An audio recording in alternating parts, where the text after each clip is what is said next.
Subtle skills, big results. Welcome to the Ninja Selling Podcast. Everybody, welcome back to the Ninja Selling Podcast. Eric Thompson and I are going to do something today that may feel a little non-ninja. So one of the core ninja concepts is we don't practice on our customers. However, I just went to lunch with Greg Roeder, who is an incredible ninja here in Fort Collins, amazing real estate agent with Liv Sotheby's International Realty. And he has a popular podcast here in town. And he said, one of the things you may consider on the Ninja Selling Podcast is some more organic or raw or vulnerable, unscripted, sometimes messy, but more representative of what happens in real life and in business type content. And so, Eric, I am going to ask you to do something with me today that is in response to the most frequently asked question in the official Ninja Installation Graduates Facebook group that we've never answered. Got it. Okay, I am game. And just so everyone knows, I don't know what Rob is about to ask me. Like this is truly organic. He just grabbed me and said, "We're going to do this. Let's go." And I said, "Okay, I'm game." So I'm game, Rob. All right, here we go. The question that we have had posted at least 3 times in the last 30 days is related to the idea of using real estate reviews with a geographic farm. How do you farm using a real estate review, or how do you include a real estate review in your geographic farm? And if it's all right, let me tell you a story about this and something I've done that I never thought through this well enough to feel comfortable recording a podcast on it. But I want you to help fill in the places that I didn't do it right, that you would have done something differently, because I think the question, the knee-jerk reaction to this question is, well, you don't, right? The real estate reviews are something where you've already established the know you, like you, trust you relationship, and it's part of being an advisor. However, there are many people who have done this successfully, and there is a ninja way to do a geographic farm. Absolutely. Okay. There is. Okay. So I'm going to tell this story, if that's all right, of the summer of 2023. So I have a loop through our neighborhood, and probably many of you that take walks either in the evenings or on the weekends with your family have sort of the short loop, the long loop. But both of our loops take us past this one street. It's a cul-de-sac street, and there was a house that went up for sale on that in the summer of 2023. So it looked like exactly what you'd expect. It started with a random yard sign appearing, and then the tenants moving out, and then the showings begin. And property goes under contract, sign writer is up there. It is textbook real estate transaction. And that property closed, sign goes down, and not 15 minutes later, the demo crew rolled in. It was the recipe for a flip. You know what's happening, right? So some investor probably bought this thing. They didn't waste a day to get their crew in there. And I observed the entire thing. Fast forward, you see the HVAC contractor and you see the structural people in there, and you see the whole process goes through. Then they're doing drywall, and then you've got carpeting people, and all of the contractors are in there. And the last thing they did is they made the exterior of the house as beautiful as they had made the interior. And then moves in the family. And I watched that house where they made this incredible transformation, and it truly changed the nature of that street. Imagine a street where all the houses were built between 1970 and 1980. Some of them are still occupied by the original owners. Some of them have turned over. But the vibe of that street was pretty generic, pretty drab. And then somebody comes in and pops beauty all over the place with this spectacular remodel that they did. And the neighbors start taking notice. So some new garage doors went up, and some people painted their trim that was peeling. And it was really interesting to see what happened. So here is what I did, Eric. And I want you to tell me how you feel about this. This is my real neighborhood, and this is an area I would farm. I walked with my kiddo up to their door, and I knocked on it. And they answered the door, and I said, "Hey, I'm your neighbor. I live over there just a couple blocks away on Cobblestone Court, and I have watched what you guys have done with this house and what your actions have done to this street. And I have to tell you, you've done a remarkable job. Tell me the story." And she explained to me that her brother-in-law's a contractor, that they had originally bought it as an investment, that they fell in love with it while he was doing the remodel. They ended up buying it from him. It was a stretch for them. They had to sell a house in another town, but they'd always wanted to live in Central Fort Collins. And that this was just the start. They had a grand vision for this house, and that they felt so appreciative that I would knock on their door and say, your house is amazing and what you've done with it is incredible. And then I said, you know what's crazy about this? Obviously, I knocked on your door because I love real estate, and I had to. I mean, I've threatened to do this so many times, and today was a day I had to do it, but I actually track all the things going on with the values of properties in this part of town. And I have a report I'd love to share with you. I'm going to do this same loop because I do it every single day, so you'll get to know me. I'll be by here tomorrow, and I'm going to bring it. And I'd love to meet your husband. He wasn't home at the time, but I'd love to just share with you a report because I care so much about this stuff, and you guys have done something remarkable, and I bet you wonder what it's done to the value of your home. And she was like, oh my gosh, yes. And that started a really interesting relationship with a complete stranger. But what it led to was them sharing that document, which was actually just the Focused First real estate review, with their neighbors at a block party that they had. So this street's really close. I'm an outsider, not invited to the block party. But I unsolicited had people ask me for that same document that was relative to the value of their home. So that's my idea that I've been unwilling to share because I never thought the story was well enough fleshed out to become a podcast. Eric, what do you think? Today it is. And Rob, you were just being a ninja. I mean, that's the way to do it in a ninja way. And sure, they started as a stranger, but they quickly turned into a relationship. And it worked because they were relatable. You made yourself relatable. You know, all leverage off the fact that you were living there in the neighborhood. Welcome to the neighborhood is how all that started. And I also think about the opportunity for that story to be shared to the other neighbors in the neighborhood. Tell me the story is the question that you asked her. And what was going through my mind as you were telling that story is that that's a story that needs to be told to the neighbors in the neighborhood because people get so curious about the story. And so that's like an additional item that we encourage people to add into market updates, real estate reviews. If you know the story and to the extent that you are allowed to share the story, tell the story of a transaction, tell the story of a sale. How long was it on the market? How many offers were received?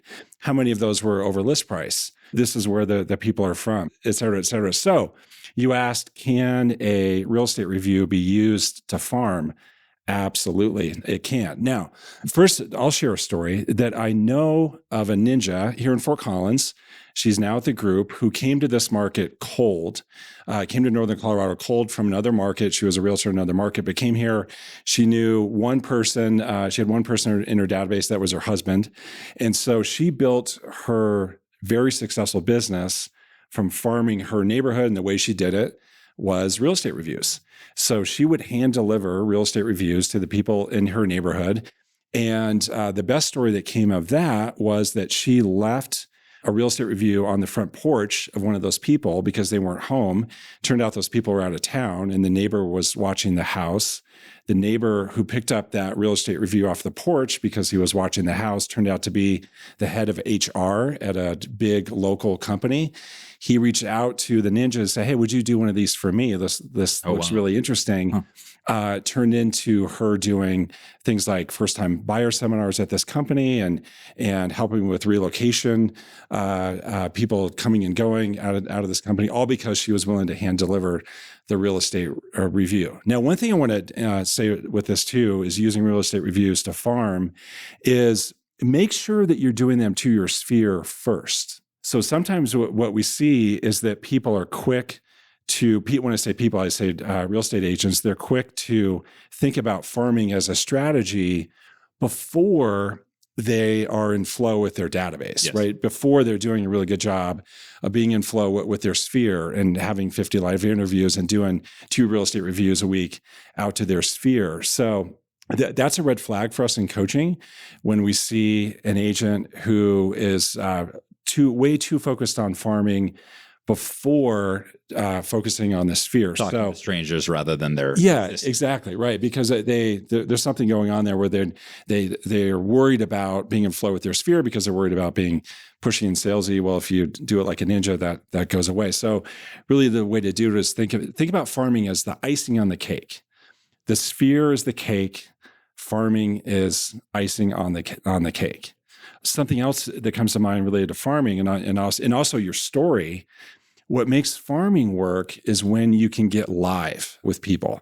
So sometimes people mistakenly think that farming is going to work only through the mail. Yes. Right. You're sending really valuable pieces of information through the mail. You got either your monthly update or your quarterly market update. You're sending just listed, just sold. And so then the real estate agent believes that that's the thing that's going to do it. Well, it doesn't work unless you add live interaction to those things that you're doing through the mail, right? So live interaction, like visiting the people if you're willing to, going up to the door like you did.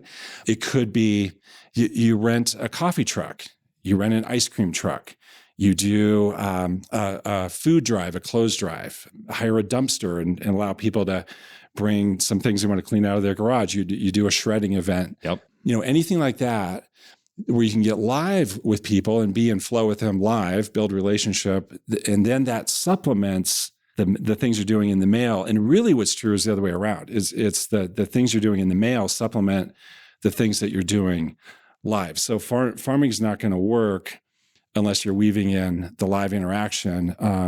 So that was a long answer, Rob. But absolutely, real estate reviews can work, but do it to your sphere first. Yeah. So we're going to ice the cake that we're already baking because the recipe for the cake is the Ninja 9. So we'll ice that thing with some geographic farming. Right. Let's talk about other things that work. I believe that most real estate agents are pretty clear on what doesn't work in geographic farming because it's a concept that makes perfect sense until you realize that everybody else is doing it. So you have to come up with a farm strategy that's based upon building a relationship first instead of just blasting out some market data or some just sold postcards or recipes for your grandma's cookies. That stuff doesn't work. So what does work? Yeah. So what does work is number one is having a long-term mindset. And number two, and tied to that, we call that 1A, 1B, tied to that would be having an investment mindset. So I'm going to make this up. If I'm an agent, I'm going to think about farming. I'm probably going to start with my own neighborhood because I have an affinity to that neighborhood. I'm going to say, okay, I'm going to commit to this for 2 years. This is my investment mindset. I'm willing to invest this amount of dollars per household, and I'm in it for the long term, and I'm going to keep going for those 2 years. And even if I don't get a result in 9 months or even 18 months, I'm going to keep going because I'm committed for 2 years. I'm going to do the research ahead of time to understand what the turnover rate is in my neighborhood. So I have a reasonable expectation around how many listings per year will be produced from that neighborhood. And then I think what's realistic in terms of how many of those could I attract? So if I believe 10 per year are going to come on the market, I may say, okay, of those 10, my mission is to attract 2. If I could attract 2 per year, then I do the math on that. That will produce, I'm making this up, $30,000 a year of commissions. That makes me willing to invest $3,000 a year into that farm. Now I'm getting a 10-to-1 return on my investment. So it's that kind of thinking ahead of time that really makes it work. And then what you can do is you're holding the whole plan accountable to getting that goal. What we see way too often is that someone goes into it without that kind of strategic thinking. They just jump in.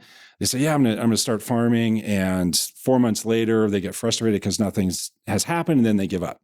Right? It's the old 3 feet from gold story, right? So you have to keep going, and then also coming up for me, Rob, on what works is you have to get live with people. So and do things that are authentic to your personality. Do things that you would find to be fun and engaging and enjoyable when you think about, okay, how can I get live with these people? So if there's a charitable organization that's near and dear to your heart, could you do some kind of drive to help out that organization, right? So if the homeless it is something near and dear to your heart, you can think about a clothes drive. If the underserved are near and dear to your heart, you can think about a food drive. So those things are going to work when there's like an authentic connection back to that. If you're someone who likes to throw parties and really likes to socialize and connect people, then think about throwing a neighborhood barbecue. Think about hiring a coffee truck in the fall and put out a mailer to say, hey, I'm going to have a coffee truck here in this cul-de-sac in this neighborhood on this day. Come on by. I'd love to meet you. If kids are near and dear to your heart, summertime, get an ice cream truck and have it come to the neighborhood and get the word out. Hey, we're going to have an ice cream truck in the neighborhood. That's not going to upset anybody. Right. Yeah. To synthesize what you said, I think one of the things that works is building relationships in your own neighborhood. Yes. And I go back to when I knocked on that door, I didn't say, hey, I'm Rob with the group, right? I said, hi, I'm your neighbor. I live over on Cobblestone, just a couple blocks away in the all brick house in the corner that everybody notices. Like, that's who I am. And I'm here because your house is amazing. And I think that being the neighbor softens the fact that you just knocked on their door. Because the second thing you said is it's got to be live. Yes. And there are tons of ways to connect. The Michelle Smith from Albuquerque, New Mexico interview on Ninja U that Peter did many years ago, she does a dump your junk, which was exactly what you said, right? So dump your junk. There's a dumpster that's brought out every spring, and the neighbors, they know that it's coming, and they pile the stuff up in the garage the weeks prior, and it's amazing for her because she's able to connect with all the neighbors by just standing there with a box of donuts and saying, I will trade you one donut for your pile of junk, and know that I love being your neighbor, and this is something I like to do for you. Yes. Exactly. The other thing that I heard is you said I have an affinity for my own neighborhood. Yes. That level of authenticity is necessary to build a relationship. Yes. And so you can't farm because of the particular price point. Everybody else is doing that, right? They're probably farming neighborhoods that they like serving that clientele. You need to farm neighborhoods that you love and that you love the nuance of, like yours, for example. Eric lives in a very unique neighborhood, and you fell in love with that neighborhood, and your neighbors did for the same reasons. And you'll connect over that first. Yes. Yes. So when people ask, and they ask us all the time, I want to start farming. Where should I go? Where should I start? Well, your own neighborhood is a great place to start. And a red flag for us in coaching is if there's resistance, where the agent says, "Oh gosh, I don't know. I don't want my neighbors to know me as that person." That's a red flag. Yeah. If you're doing it like a ninja, that fear should go away, because as a ninja, all we do, we're just here to add value and build goodwill, build a relationship. That's all we're doing. Just like what you did when you went up to the door of that person. Hi, I'm your neighbor. Welcome to the neighborhood. I love what you did with the house. So it's that kind of energy to it, not a in your face, I'm going to spam you with a bunch of direct mail pieces. It's not that. So your own neighborhood is a great place to start.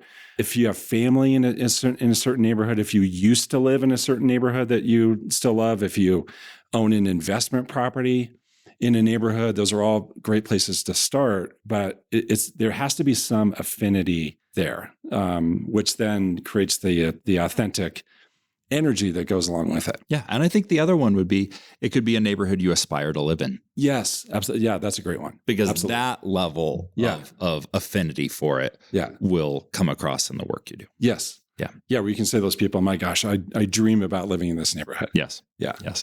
Let's talk about getting live a little bit more, because the temptation and I think the frustration that a lot of agents have in farming is that they think it is about mail. Right? You don't have these people's email in many instances because you don't have a relationship with them.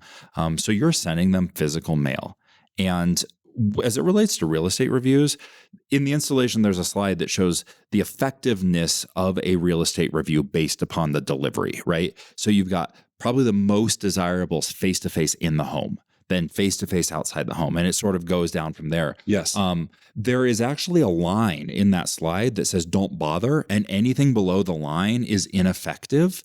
Mailing real estate reviews is completely ineffective. Without follow-up. Yes. Yes. Yeah. And I think it's an interesting thing. You're better off to physically deliver it to their home and have them not be there. And some realtors love pop-bys, or you have a kitschy little thing. You can always put that to weight it down so the wind doesn't blow their real estate review away. But that is a different thing. That is on par with FedEx delivering a package. FedEx doesn't deliver junk mail. Correct. Remember that. And so they bring it to your door and they set it there. I would certainly recommend that you attempt to connect live. And if that doesn't happen, you can certainly leave something for them, but then you have to follow up. Yes. You must follow up. Yes. Yeah. It doesn't work without it. Yes. A great strategy, if you're going to do that, dropping it out at the door is to text a picture. Even better, let them know ahead of time, hey, I'm going to drop off your real estate review.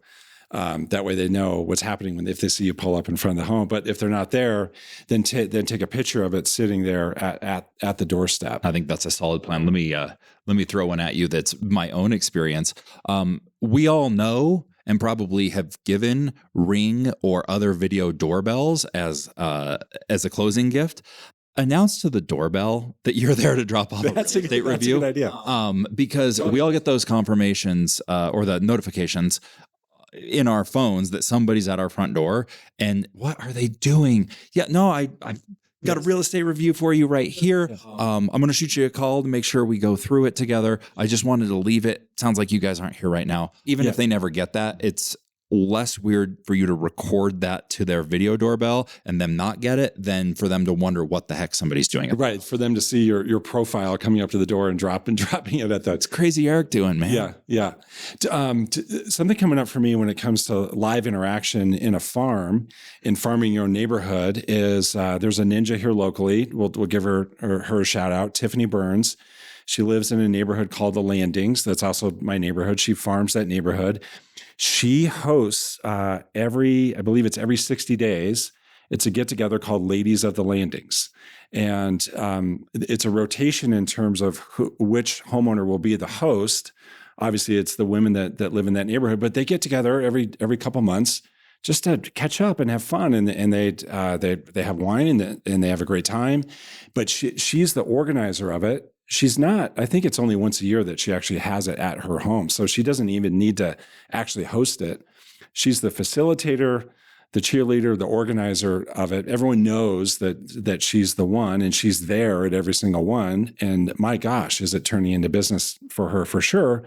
But you know what her primary mission is to show up and have fun. Yeah. Is to show up and connect with those people. She loves her neighborhood. She loves her neighbors. So she never shows up to, quote, get business. She shows up to connect and be authentic and add value and build relationship. And just like a ninja, lo and behold, it turns into business. So all kinds of ways to do this. And what always works, Rob, what we find is when it's authentic. Make it authentic to your own personality.